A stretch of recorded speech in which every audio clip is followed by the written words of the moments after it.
सुचार जायज़ कार्रवाई का अध्यक्ष जिला हरदा। और आज विशेष पत्रकार वार्ता में हम मौजूद हैं। हमारे बीच में जायज़ के जिला प्रवक्ता आदरणीय सालकराम दुर्वे जी और हमारे बीच में वरिष्ठ सदस्य जायज़ रमेश जी मस्कोले और आदरणीय हमारे जायज़ के जिला अध्यक्ष राकेश जी ककोड़िया हमारे बीच में मौजूद है। हमारे विधि सलाहकार के रूप में आज अनिल चौहान साहब और हमारे कोषाध्यक्ष महोदय शैतान सिंह हुईके और हमारे बीच में जो जिस बिंदु को लेकर हम यहाँ बैठे हैं वो परिवार भी पीड़ित परिवार हमारे बीच में बैठे हैं। और साथ ही साथ में आज हमारे बीच में और भी हमारे कार्यकारिणी सदस्य यहाँ बैठे हुए हैं। और आप सभी पत्रकार साथियों का मैं धन्यवाद करता हूँ कि आप इस विशेष पत्रकार वार्ता में आए हैं। आपका धन्यवाद, आभार। और आज का जो विषय है, अंधेरी खेड़ा के कुछ हमारे किसान हैं, इनके पास की ज़मीन है जो करीब 40 से 50 वर्ष से काश्तकार करते आए हुए हैं। उस ज़मीन पे वो खेतीबाड़ी करते हैं और अपने परिवार का भरण पोषण करते हैं। लेकिन दुर्भाग्य की बात यह है कि आज इन परिवारों को अपना परिवार चलाने के लिए मुश्किल हो रहा है। उसका कारण ये है कि यहाँ के माननीय एसडीएम के माध्यम से, टिमरनी के माध्यम से इन किसानों के जो इनके पास जो ज़मीन है, जो छोटे घास की ज़मीन है, उनको बेदखल किया जा रहा है। जिसके विरोध में जो पीड़ित परिवार है, इन्होंने 3 तारीख को मंगलवार को जनसुनवाई में पत्र दिया और मांग करी कि इनके जो पास जो ज़मीन है वो उनसे छीना ना जाए, क्योंकि इनके जो पालन पोषण का एक जो मात्र माध्यम है वो ज़मीन है और पंचायत में इनकी ज़मीन है। और लगातार हम ये देखते आ रहे हैं कि पूरे हरदा ज़िले में जो भी सरकारी भवन का निर्माण करते हैं सो सबसे ज़्यादा आदिवासियों को ही विस्थापित किया जाता है, उनको खदेड़ा जाता है और कहीं ना कहीं इनको उनके स्थान से बेदखल किया जा रहा है। तो इस प्रेस वार्ता के माध्यम से यहाँ के जिला प्रशासन को हम बता देना चाहते हैं कि जो आपने नीति जो अपनाई है वो पूर्णतः गलत है। इसका हम कड़ी निंदा करते हैं इस तरह की कार्रवाई के लिए, क्योंकि जो समाज है, जिस जगह पे हम लोग बैठे हैं, ये भी आदिवासी जो राशि है जो आवंटन होता है उसी से ये बिल्डिंग भी बनी है। लेकिन आज तक इन समाज के लिए और यहाँ के राहगीरों के लिए उपलब्ध नहीं करा पा रहे हैं। ये बड़ा दुर्भाग्य की बात है। और लगातार आदिवासी ज़मीन छीनी जा रही है। जैसा आप हमने ये चीज़ देखा कि क्योंकि जो हमारी ज़मीन जो होती है, एक तो कुछ लोग ऐसे हैं हमारे लोग के जिनके पास मूल दस्तावेज नहीं है, इनके कारण भी इनको हटाया जा रहा है। और जब ये दस्तावेज मांगने के लिए शासन के पास पहुँचते हैं तो इनकी सुनवाई नहीं होती, इनके पास पट्टे की ज़मीन नहीं होने के कारण भी ये। दूसरी बात ये है कि ये वो मानते हैं कि वो कमज़ोर हैं, लाचार है, बेबस लोग हैं, कितना लड़ पाएंगे सिस्टम से, तो कहीं ना कहीं वो बेबस है। तो इसीलिए भी जिला प्रशासन के जो भी नुमाइंदे हैं सरकार के गाइडलाइन से उनके अकॉर्डिंग ये अधिग्रहण कर रहे हैं। तो कहीं ना कहीं ये हमें ऐसा लगता है कि क्यों ये तबके को टारगेट किया जाता है। क्या अन्य लोगों के पास ज़मीन नहीं है क्या? कितने लोग पीड़ित हैं? इसमें हमारे पास जो लिस्ट आई है वो 7 लोग पीड़ित हैं। तो इनके क्या पहले से इनके पास पट्टे नहीं है क्या? इनके पास पहले से अभी पट्टे मौजूद रहते हैं ना, उस जगह के पट्टे नहीं है। मैं अपनी बात आदरणीय ककोड़िया जी को आह्वान करता हूं कि वो और विषय में बात रखेंगे। ये जो भूमि प्रशासन द्वारा ली जा रही, जो आप लोग बता रहे हैं प्रेस वार्ता के नाम से, ये भूमि प्रशासन क्यों ले रहा है? देखिए, इन्होंने मतलब एक लगातार हरदा ज़िले में, पूरे मध्य प्रदेश में हम देखते हैं। आपका मतलब प्रशासन आदिवासियों पे अत्याचार कर रहा है? हाँ, प्रशासन आदिवासियों पे अत्याचार कर रहे हैं और लगातार कहीं गौशाला के नाम से, कहीं अवैध खनन के नाम से किसी को भी परमिशन दिया जा रहा। तो आज हम लोगों ने प्रेस वार्ता के माध्यम से शासन प्रशासन से कहना चाहते हैं कि जितने भी आदिवासी यों की ज़मीन जिस प्रकार से इन्होंने लीज पे 15 साल के लिए दे रखे हैं, तो हम ये चाहते हैं कि अगर उसी ज़मीन को अगर एक भी आदिवासियों को इन्होंने लीज पे नहीं दिए, हम मानते हैं कि आदिवासी 50 साल से शासकीय भूमि पर जो घटना हुई थी वो खुदाई हो रही थी, तो उस टाइम विवाद हुआ क्या? हाँ हुआ था।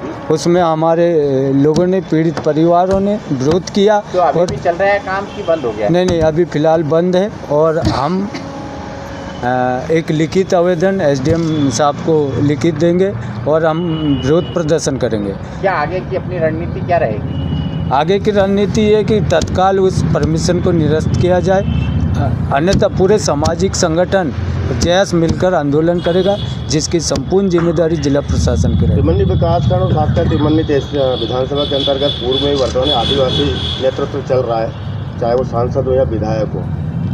क्या उनसे इस बारे में समस्या अवगत कराई गई है? नहीं, उनको समस्या तो अवगत कराया गया था, लेकिन कई बार क्या होता है कि जितने भी जनप्रतिनिधि हैं ये सिर्फ वोट का उपयोग करते हैं। सिर्फ आदिवासियों के लिए एक भी राजनीतिक नेता इस विषय पे बात नहीं करेंगे। जो लोग क्योंकि इस मामले से वो लोग क्यों नहीं आए इसमें? नहीं, वो आए ना, आए हमारे साथ में है। कौन है? शशि बाई है, अंधेरी खेड़ा की रहने वाली हूँ। और जो जिस भूमि पे हम रहते हैं वो मतलब वो किसी ने मतलब जो टोनी नाम के ने खरीद ली के पट्टा बनवा लिया उसका, और वो उसको खोदना चाहते हैं। और फिर अगर वो खुद जाएगी तो फिर हमारे गांव में नदी आ जाएगी, फिर हम कहाँ रहेंगे? हमारे कल को बच्चे डूबेंगे, मरेंगे, बिल्कुल हमारे घर के पास से ही है। और इसकी जवाबदारी कौन लेगा? हमें ये दिक्कत है।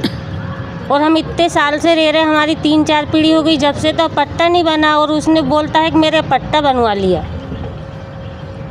कि मैंने पट्टा बनवा लिया। जमीन किस कारण से होनी चाहिए? अब हमें सर यही नहीं मालूम है। क्या करना चाहते हैं? वो तो है ना, खोदना चाहते हैं, मट्टी वहाँ से उठाना चाहते हैं, उसमें से गिरेवल है। क्योंकि वो भी आपके अंधेरी खेड़ा क्षेत्र में कोई खुदाई अवैध उत्खनन हुआ हाँ, है? वो जिसका पट्टा है उनकी हुई, लेकिन ये हमारे बिल्कुल घर के पास में है। आप लोग क्या चाहते हैं?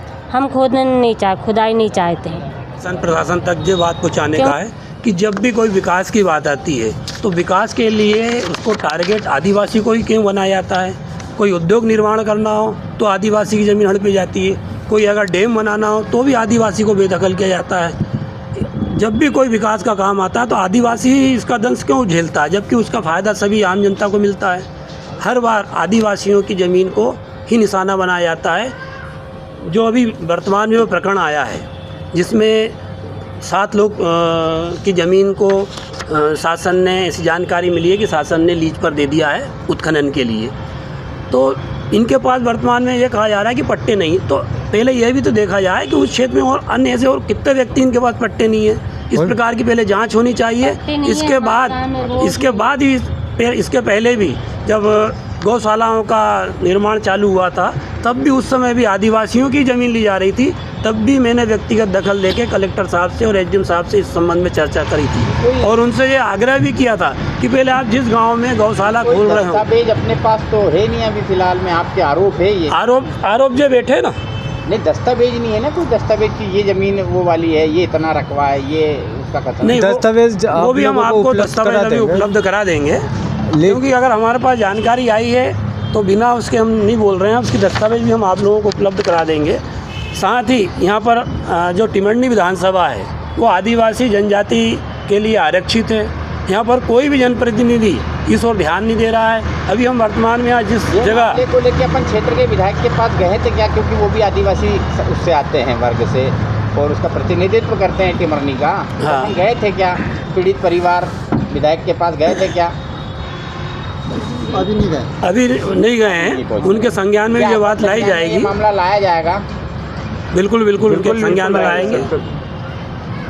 केंद्रीय मंत्री भी अपने आदिवासी वर्ग से ही आते हैं। मैं आप लोगों के माध्यम से वही कहना चाहता हूँ कि टिमरनी विधानसभा आदिवासी, साथ ही यहाँ का संसदीय क्षेत्र है, पूरा संसदीय क्षेत्र आदिवासी है। इसके बाद भी आदिवासियों के हक अधिकारों को लगातार इस प्रकार से शासन प्रशासन के द्वारा दबोचा जा रहा है। अभी हम वर्तमान में जिस जगह बैठे हैं, वर्तमान में रेन बसेरा है, ये लगभग 1 करोड़ की राशि से आदिवासी उपयोजना अनुदान के अंतर्गत आदिवासियों के लिए रेन बसेरा बनाया गया था। लेकिन उसको भी नगर पालिका ने बिना किसी स्वीकृति के, बिना कोई अनुमति के यहाँ पर अपना कार्यालय खोल दिया है। हम आपके माध्यम से यह भी डिमांड करते हैं कि आदिवासी के हक अधिकार को इस प्रकार से हमेशा ही कुचला जाता है, इस पर शासन प्रशासन ध्यान दे, अन्यथा की स्थिति में आदिवासी समाज शासन के खिलाफ खड़ा होगा।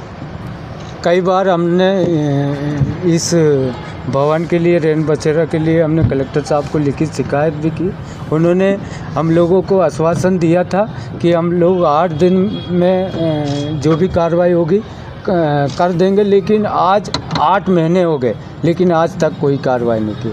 तो प्रशासन से हम लोग कहना चाहते हैं कि लगातार कहीं ना कहीं यहाँ जिस प्रकार से रेन बसेरा के नाम से आदिवासियों को रहने के लिए व्यवस्था होनी चाहिए, वो भी व्यवस्था नहीं है। अब बताइए 70-80 किलोमीटर दूर से आते हैं, मंडी आ जाते हैं, कभी वहाँ के जो गरीब तबके के लोग हैं आदिवासी समाज के, उनको व्यवस्था नहीं हो पाती, वो रोड पे कहीं भी सो जाते हैं। तो क्लियर आरोप लगाते हैं कि तत्काल इस रेन बसेरा में आदिवासियों के लिए व्यवस्था किया जाए। और सीएम से मिले हैं क्या इस मामले? मिले थे ना, नगर सीएम से भी मिला था। नए से नहीं मिले, मैडम से मिले थे। जब एक मैडम थी, कोई उसका नाम मैं नहीं जानता, उन्होंने ये कहा था कि मैं भैया अभी मतलब जानकारी मेरे पास नहीं है, मैं 8 दिन में आपको पढ़ के जानकारी उपलब्ध करा के जैसा भी कार्रवाई होगा हम लोग करेंगे।